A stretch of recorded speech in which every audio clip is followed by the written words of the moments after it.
Assalamualaikum warahmatullahi wabarakatuh. Alhamdulillah ala ihsanih wa syukru lahu ala taufiqi wa imtinanih. Ashhadu an la ilaha illallah wahdahu la syarika lah ta'zima li sya'nih. Wa ashhadu anna Muhammadan abduhu wa rasuluh ad-da'i ila ridwanih. Wassalatu wassalamu ala alihi wa ashabihi wa ikhwanih. Amma ba'da. Alhamdulillah, puji syukur kehadirat Allah Subhanahu wa taala atas segala limpahan nikmat yang tiada terhingga. Nikmat Allah Subhanahu wa taala senantiasa tercurahkan kepada seluruh makhluknya, dan itu tidak pernah terhenti walaupun hanya sekejap mata. Salawat beriringkan salam kepada Nabi kita tercinta, Nabi Muhammad sallallahu alaihi wasallam. Bapak-bapak, ibu-ibu, jamaah Masjid At-Taqwa yang semoga diberkahi dan dirahmati oleh Allah Subhanahu wa taala, melanjutkan pelajaran kita di Kitabul Jami' yang disusun oleh Al-Hafiz Ibnu Hajar Al-Asqalani rahimallahu taala. Kita sekarang masih di bab yang keempat, yaitu peringatan keras dari akhlak yang buruk. Memasuki hadis yang ketiga. Hadis tersebut berbunyi, An Ibnu Umar radhiyallahu anhuma qala, dari Ibnu Umar, Abdullah bin Umar, anaknya Umar bin Khattab, semoga Allah meridai keduanya. Dia berkata, qala Rasulullah sallallahu alaihi wasallam, telah bersabda Rasulullah sallallahu alaihi wasallam, az-zulmu zulumatun yaumal qiyamah. Kezaliman merupakan kegelapan yang bertumpuk-tumpuk pada hari kiamat kelak. Hadis ini muttafaqun alaih, diriwayatkan oleh Imam Bukhari dan Imam Muslim di dalam kitab sahih mereka berdua. Bapak-bapak, ibu-ibu yang semoga diberkahi dan dirahmati oleh Allah Subhanahu wa taala, kita ambil petikan faedah di siang yang berbahagia ini secara ringkas. Yang pertama tentang az-zulumat. Penafsiran para ulama kita tentang az-zulumat, kegelapan. Ada dua pendapat di sini. Yang pertama menafsirkan secara tekstual, yaitu kegelapan dalam arti yang tidak ada cahaya sama sekali. Ini sebagaimana firman Allah Subhanahu wa taala di dalam surah Al-Hadid ayat yang ke-12.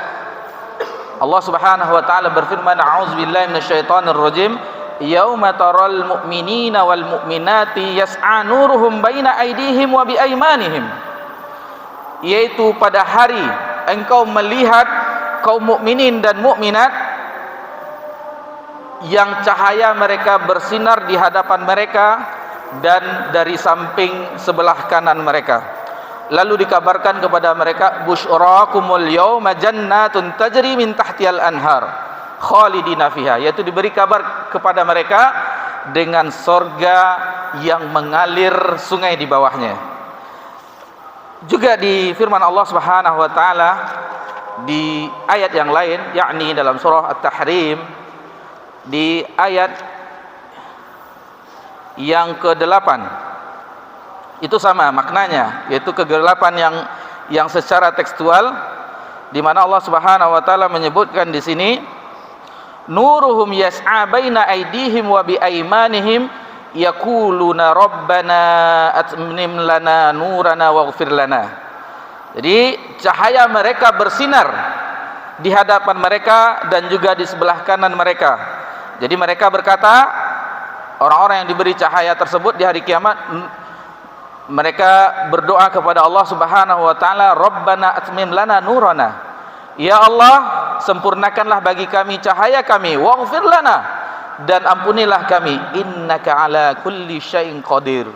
Sesungguhnya engkau maha berkuasa atas segala sesuatu. Itu penafsiran yang pertama tentang az-zulumat.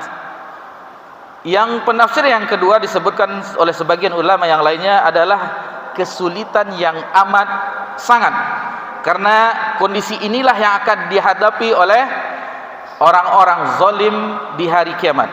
Sebagaimana firman Allah Subhanahu wa taala dalam surah Al-An'am Ayat 63, "May yunajjikum minaz-zulumatil barri wal bahr." Siapakah yang bisa menyelamatkan kamu dari kegelapan-kegelapan daratan dan lautan? Kemudian kita ambil pelajaran juga macam-macam kezaliman. Di sini dijelaskan oleh ulama kita bahwa kezaliman itu ada 3 jenis.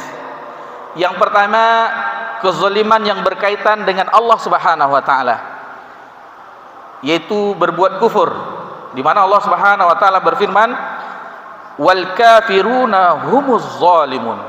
Orang yang kafir itu merekalah orang-orang yang zalim. Dalam surah Al-Baqarah ayat 254. Kemudian di ayat yang lain yang kita telah pelajari juga di pelajaran kita sebelumnya, dalam surah Luqman ayat 13, "Inna syirka lazulmun azim." Sesungguhnya perbuatan kesyirikan itu adalah kezaliman yang teramat besar.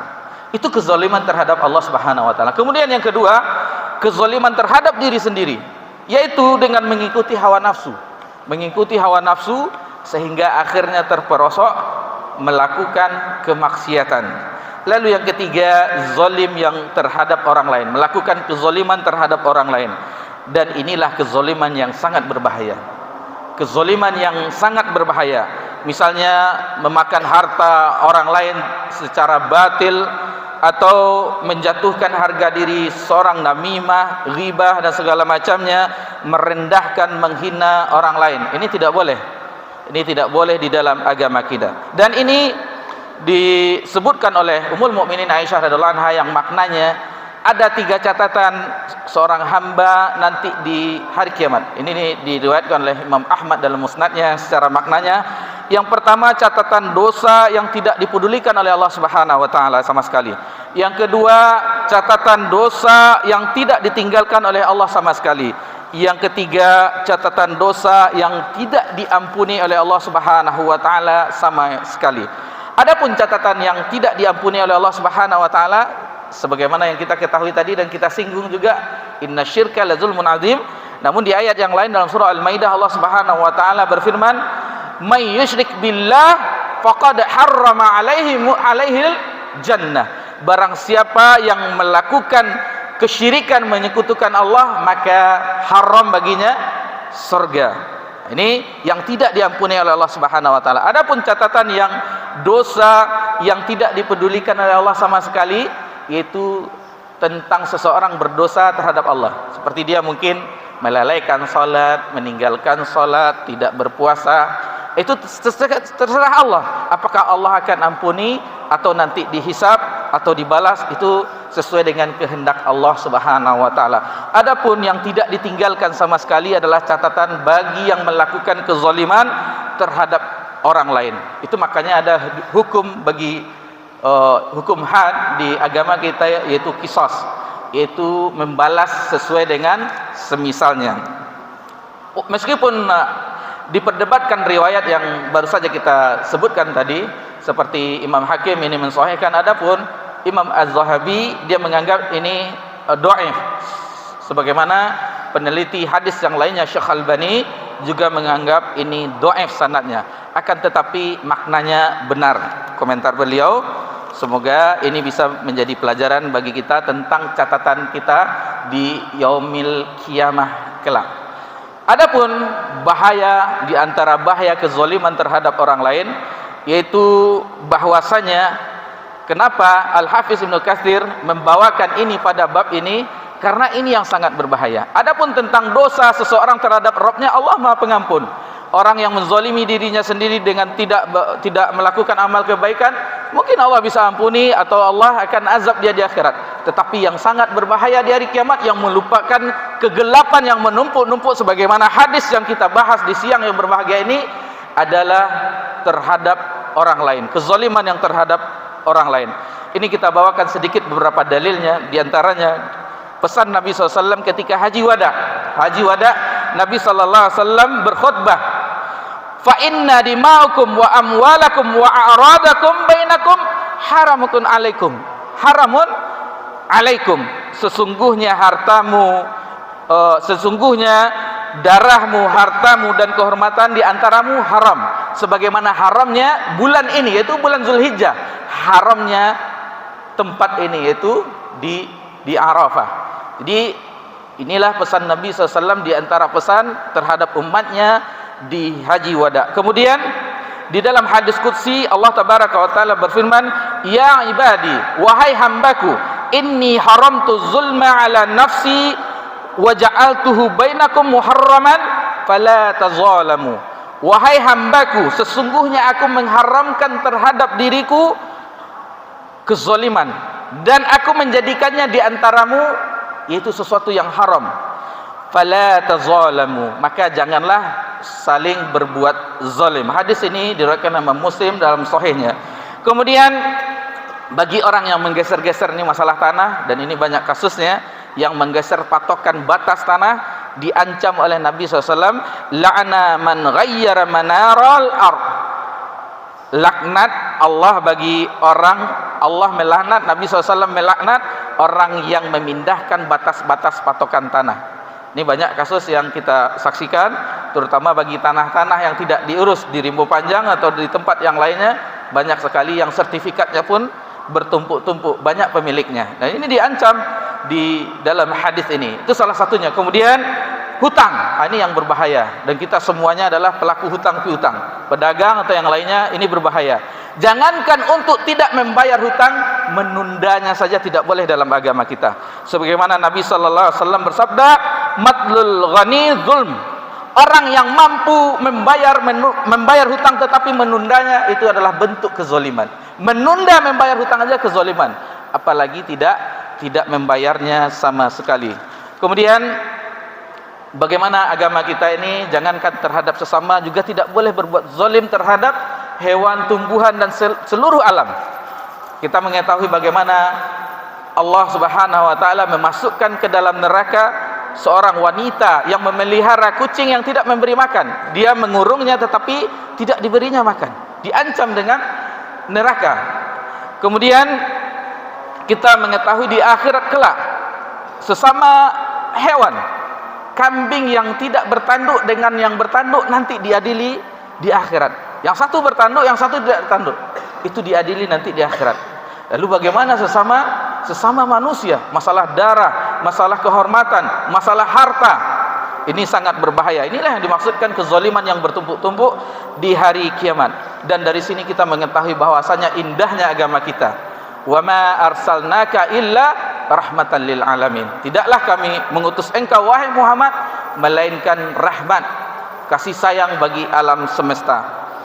Kemudian hati-hatilah kita terhadap kebangkrutan di hari kiamat. Hadis muflis, orang yang bangkrut, yang mana Nabi mengatakan, bertanya kepada sahabat, "Atadruna manil muflis?" Apakah engkau mengetahui siapa orang yang bangkrut? Bukan bangkrut kita yang jualan yang tidak bayar hutang akhirnya hilang malam, tidak seperti itu. Orang yang tidak punya dinar dan dirham, arat, harta benda, tidak seperti itu. Adapun orang yang bangkrut disebutkan oleh Nabi SAW, orang yang datang di hari kiamat dengan puasa, pahala puasanya, pahala salatnya, pahala zakatnya, semuanya dia membawa pahala.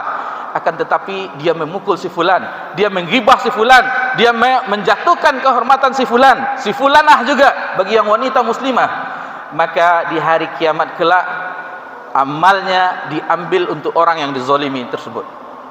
Kemudian seandainya habis amal baiknya, dosa orang yang dizalimi itu ditumpukkan kepadanya. Inilah orang yang bangkrut di hari kiamat, walaupun dia datang dengan ibadah-ibadahnya, semua ibadah yang dilakukannya, tetapi dia dalam keadaan bangkrut karena melakukan kezaliman terhadap sesama. Itu makanya salah seorang ulama tabi'in, Sufyan Ats-Tsauri rahimahullah ta'ala berkata, apabila engkau membawa dosa 70 lebih, tetapi dosamu kepada Allah Subhanahu wa Ta'ala itu lebih ringan dibandingkan dosamu terhadap sesama, karena nanti yang sebagaimana ancaman hadis tadi, dia akan menjadi bangkrut. Adapun dosa terhadap Allah bisa dengan istighfar, bertobat, dan tidak mengulang kembali. Adapun sesama manusia, selain kita mengembalikan haknya, juga kita harus membalikkan. Misalnya kita telah menjatuhkan kehormatan dirinya, maka kita harus berusaha mengangkatnya kembali.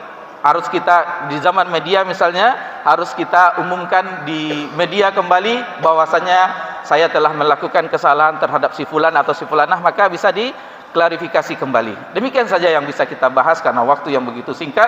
Mudah-mudahan bermanfaat bagi kita semuanya agar kita tidak membawa dosa terhadap sesama dan tidak menjadi kegelapan yang bertumpuk-tumpuk di hari kiamat kelak. Subhanakallahumma bihamdika asyhadu an la ilaha illa anta astaghfiruka wa atubu ilaik. Wassalamu ala nabi Muhammad sallallahu alaihi wasallam wa ala alihi washabihi ajmain. Walhamdulillahirabbil alamin. Wassalamu alaikum warahmatullahi wabarakatuh.